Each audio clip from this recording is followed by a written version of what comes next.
الغوايش دول ستانلس ستيل الستة مع بعض ب 300 جنيه، الواحدة ب 50 جنيه، الطقم بإيه؟ 150 جنيه. يا جماعة ده مش الشاذلي، ده هنا في القلعة طقم كامل زي ما انت شايفة كده، هتاخديه هنا في القلعة من أول 150 جنيه بس. عنوانه سهل جدا في الإبراهيمية، أول شارع الليجاتيه جنب نقطة الإبراهيمية، وأول الشارع جزارة السروجي. الأماكن دي بجد اكتشاف، وأنا النهاردة في القلعة. بصوا كل ده ستانلس ستيل، شايفين؟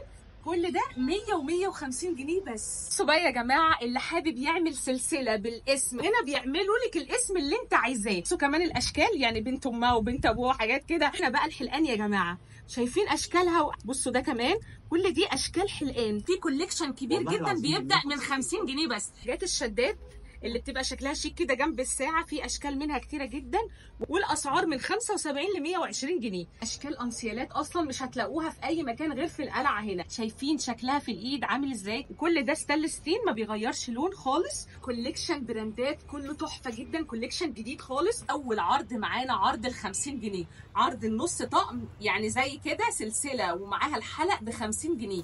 الحيه عندهم بكل اشكالها ب 50 جنيه بس. يعني ايه الجمال ده كله من قلب الابراهيميه شارع لاجديه. كوليكشن الاساور ده كلها برضو ستانلس ستيل، اسعارها 150 175. شايفين اشكالها اصلا في الايد تحفه ازاي؟ كلها حاجات ما بتغيرش لون خالص، تحفه بجد. بيبدا معانا من اول 50 جنيه بس. بصوا الشكل ده، شايفين؟ قلعه يا جماعه ما نسيتش الرجاله، وجايبه لهم فضه سوري بتبدا من اول 100 جنيه للطقم، انسيال وسلسله ب 100 جنيه. في حاجات ب 75 جنيه، في حاجه زي كده ب 75 جنيه. حتى الرجاله يا جماعه هنا في حرق اسعار بجد. الحاجه اصلا لوحدي بتتحط بخاتم الفضه، الحاجه لوحدي يعدي 150. طبعا انا بسم الله ما شاء الله يا جماعه، فضه هنا ب 50 جنيه الفضه، يعني هنا ارخص مكان للفضه كمان. الخواتم الحجر بيبقى خطير قوي، شايفين كل الكوليكشن ده من اول 50 جنيه بس. بيبقى شكله حلو قوي في الايد برضو اهو.